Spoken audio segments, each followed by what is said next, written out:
everybody, this is Laura, City Scrapper. Thank you so much for joining me on my channel today. Today I have a layout that I made for a Punched Out Thursday to Die For, and also for Christy's Beautiful Life, 30 Days of Sketches, Day 13. Today's sketch was created by Scrappy Kia. Each day of this month, there's a new exclusive sketch, so these are sketches that you haven't seen anywhere else. If you would like to follow along and play along with 30 Days of Sketches, you could check out the Facebook group. It's really worth looking at. They have all the sketches on there going back to the very first series of 30 Days of Sketches. So for today's sketch, I'm using a basic gray collection called Konnichiwa, and I absolutely love this collection. I don't have a lot of it, so I am very careful about every scrap of paper that I use. The paper in the center of the layout is a piece of pattern paper, and it has some very faint writing in the background. On the top and the bottom, I'm putting a strip of this beautiful red and pink flowered paper. I'm using some distress ink in Vintage Photo, and I inked the edges of the strips of paper, and then I went all around the outside of the layout. Then I used a Martha Stewart border punch, and I punched out some strips of paper. I didn't have a 12 by 12 inch strip, or I didn't have a 12 by 12 inch strip that I wanted to cut into, so I used some shorter strips, and now I'm connecting them together with a little bit of ATG adhesive. Once again, I used the distress ink in Vintage Photo, and I inked the edges of the border strips. After I looked at the layout when it was all done, I was wondering if I should have included a little more blue on the layout. I really like this grayish blue. When I attached those red and pink strips down to the layout, I didn't put the adhesive right up to the edge of the paper. I left a little bit of room so I could tuck the border strip underneath the larger strip of paper. And then once I had tucked the border strip on the top and the bottom, I cut the strips down to size, and then I inked the edges so the whole outside edge would be inked. Now I'm using some of this green pattern paper. I put a thin strip right underneath or on top of both of the blue strips, and then I have a slightly wider strip on the top and the bottom of the layout. Before I attach those green strips down, though, I was thinking that I wanted to put some white into that part of the layout. So I used that same pattern paper that I used in the center of the layout, and I put a strip on the bottom, and then I'm going to do the exact same thing on the top. And I'm, of course, inking the edges of everything. The strip that I have on the bottom, that was cut out with another border punch, and it doesn't have a manufacturer on it, but I'm pretty sure that it's an EK Success border punch. Usually they're marked, and this one didn't happen to be, but it's the same color as all the EK Success punches, so I think it's the same. This border punch is a very tiny scallop, and then if you look very carefully, it's almost like the scallops have scallops. There are little teeny tiny scallops on each of the somewhat larger scallops. Before I attach those thin green strips down, I decided I would do the same thing to those that I did to the strips at the bottom. I'm going to put some white behind them. I always find it hard to work with these really, really thin strips of paper.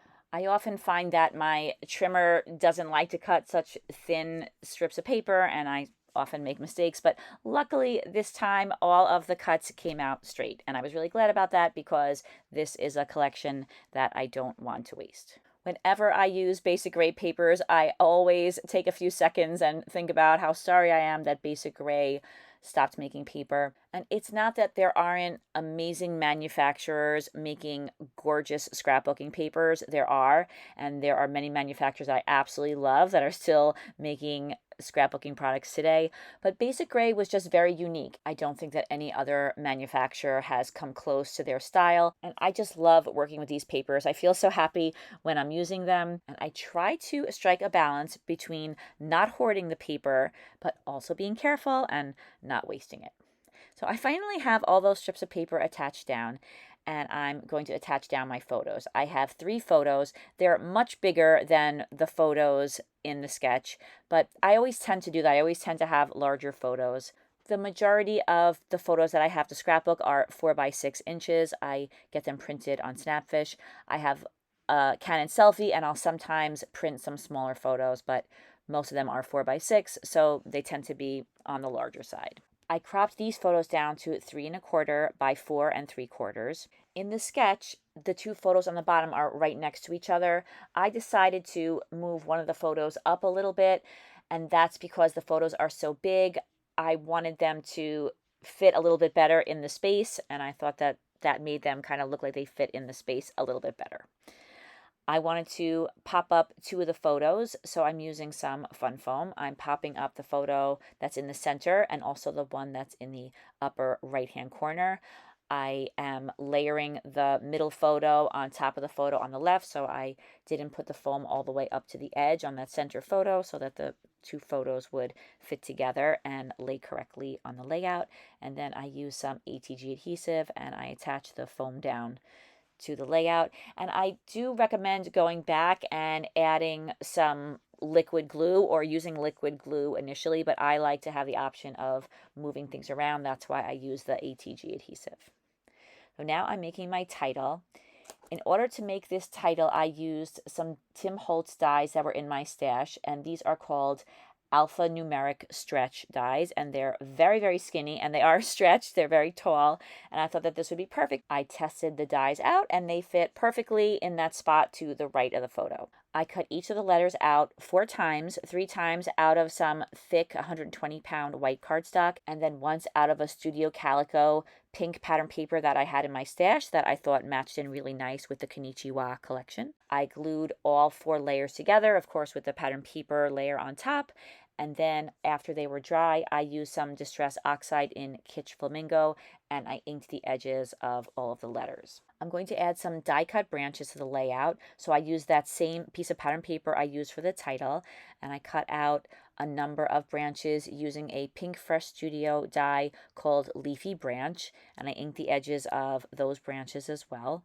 Now I'm using some Jolee stickers. I had been saving these stickers because I was hoping that we would go back to Washington, D.C., where they have tons and tons of cherry blossom trees, but we've never been able to time it just right when the cherry blossoms were in bloom. So I decided that I could always buy some more cherry blossom stickers if I needed to, but there were a lot of images of cherry blossoms in this Konnichiwa collection. I liked the way these branches looked on the page because the brown contrasted with the background, and then the red and the pink flowers looked so nice with the pattern paper. Some of the cherry blossom stickers I took right out of the package of stickers, and then there were a couple that I got in a D-stash once. They were just kind of included with a whole bunch of packages of flowers that I bought, and so I made use of all the different cherry blossom stickers that I had. The branches that I had die cut out of the pattern paper, those I put behind the Jolee stickers. I just wanted to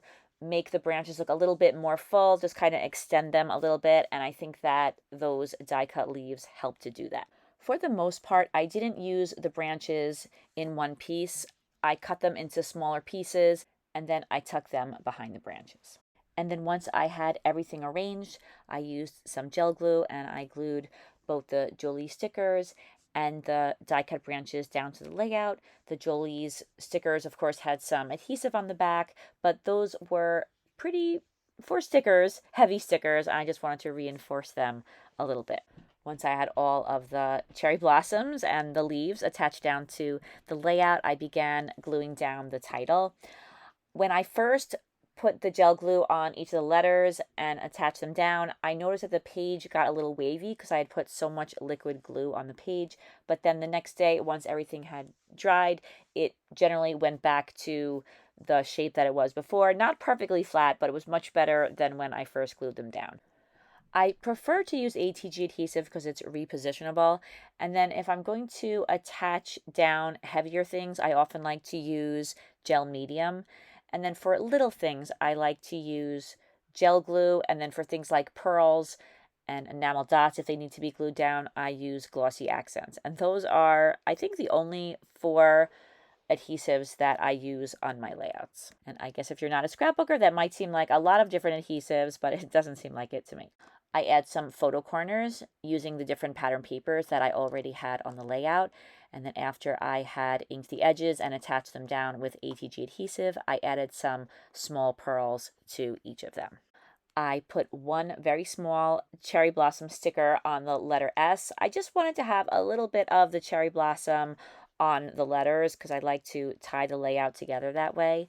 I added a little girl on the top of the photo on the left, and I put some of the cherry blossoms in her hair, and then I added some small pearls to the centers of those cherry blossoms. And then I was thinking that it might be nice to add a couple of different size pearls to some, not all, but some of the cherry blossoms that were on the stickers. So I went ahead and added quite a few pearls, some to each of those clusters of stickers that are on the page. I added a red flower to the right of the little girl, and then I added a few more of the die cut leaves to the cherry blossom branch that is right over the center photo. I wanted the top branch of that cluster to extend out a little bit further than the bottom branch, so I positioned the leaves to achieve that. I glued down the leaves with the gel glue, and that completes the layout, and here you see some close-ups. A Punched Out Thursday to Die For is now a monthly hop, and you'll see those videos on the second Thursday of every month. If you check in the description box, you'll find the links to the channels of the other collaborators for A Punched Out Thursday to Die For. You'll also find the playlist for Christy's Beautiful Life 30 Days of Sketches. I hope you have a great day, and I'll see you again soon. Take care. Bye-bye.